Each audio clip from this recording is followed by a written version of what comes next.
it peaceful? Is it free like they say?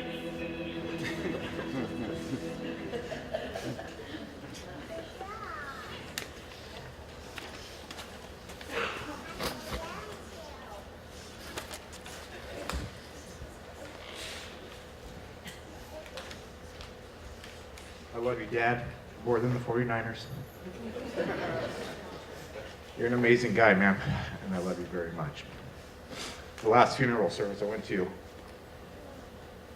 that was at, my dad came in with a huge smile on his face and laughing. I was like, dude, Dad, we're at a funeral, man. This is what he was like. You know, he never judged anybody. He was always small, always smiling, always laughing. He loved to be around people.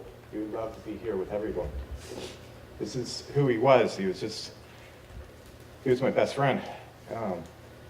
He came over for Niners games, and I loved it when he came in. He's all, oh boy.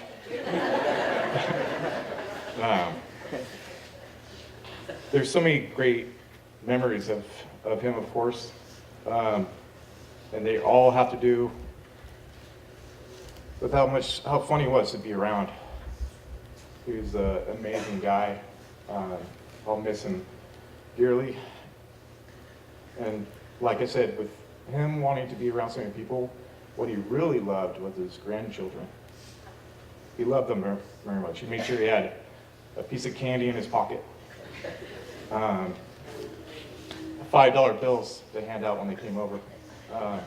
He loved his grandkids or anything.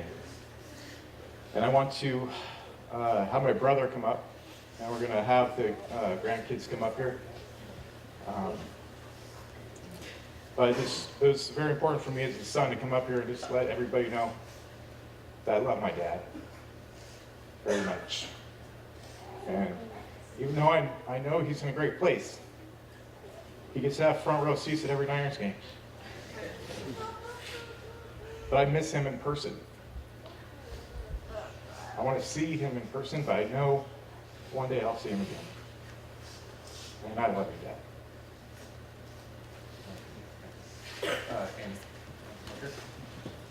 So I'm going to have the kids come line up behind us.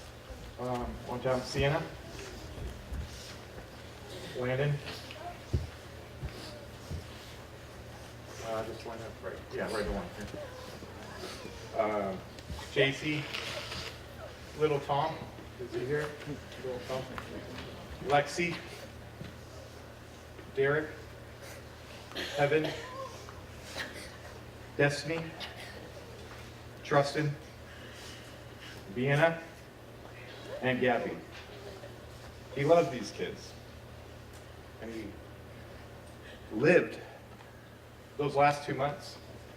What pushed him through those last 2 months when he was supposed to die in the hospital was seeing them. And all he wanted to do was see them swim in a pool one more time all together. So he can tell Derek to get off the rocks. You're going to hurt yourself.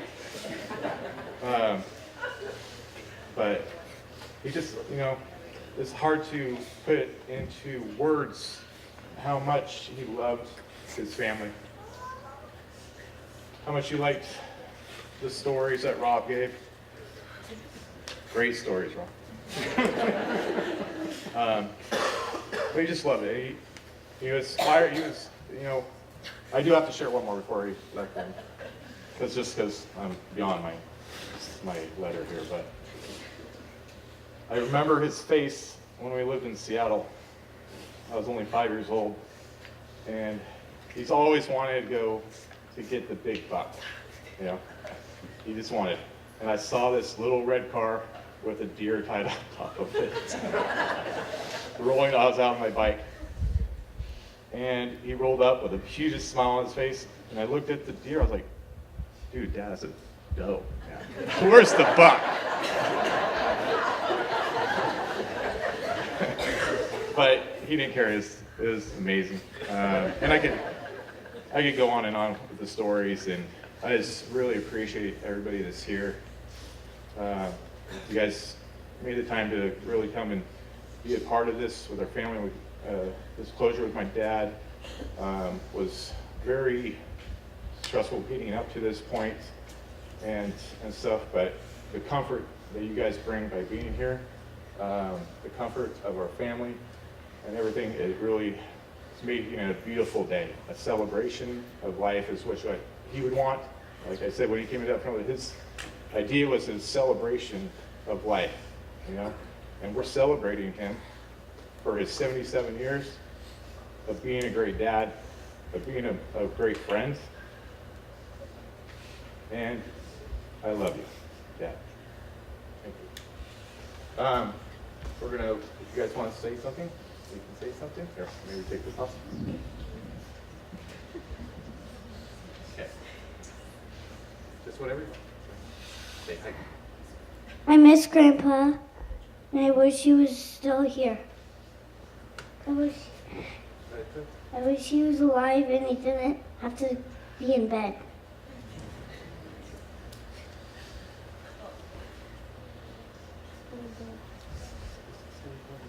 I love you, Grandpa. I'll always remember you at every Niners game that we watched. And at every one of my games, see you in the stands, I'll always see you.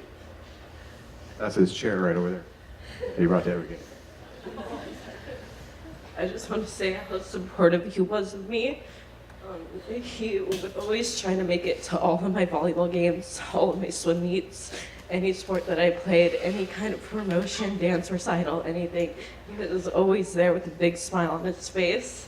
And he always would try to make us happy too. I remember this one time where we were all going out to dinner, and then Tom was crying, and he was like, "Oh, Tom, I have something for you." And he reached in his pocket, and he just pulled out one single yellow Mike and Ike. And we're like, "Dude, where'd you get that?"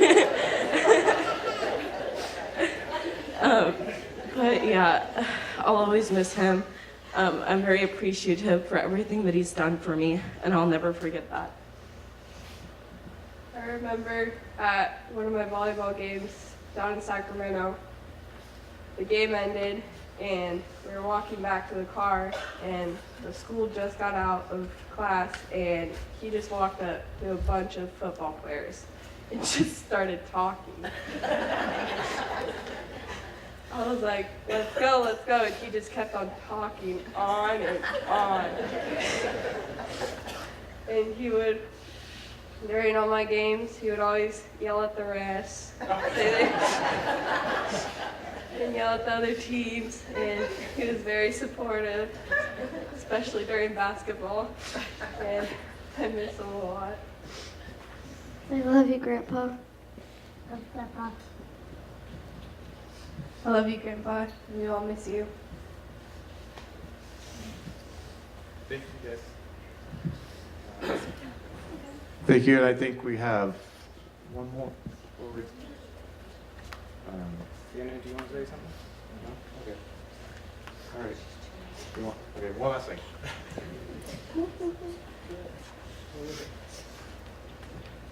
I wish Grandpa wasn't sick. Okay. Thank you.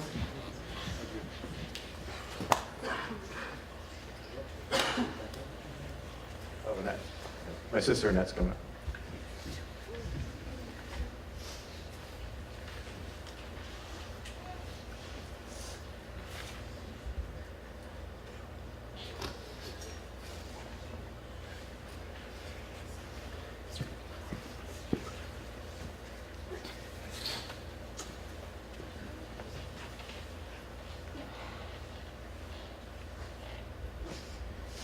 Wasn't expecting this at all.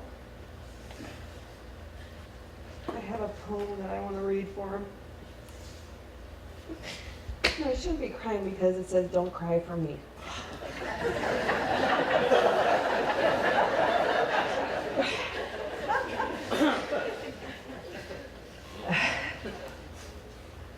Don't cry for me. I will be okay. Heaven is my home now, and this is where I'll stay. Don't cry for me. I'm where I belong. I want you to be happy and try to stay strong. Don't cry for me. It was just my time, but I will see you someday on the other side. Don't cry for me, I am not alone. The angels are with me to welcome me home. Don't cry for me, I am not alone. The angels are with me to welcome me home. Don't cry for me, I have no fear.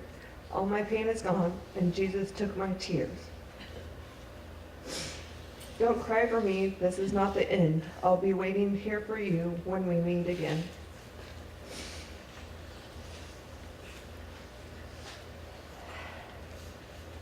You really miss him?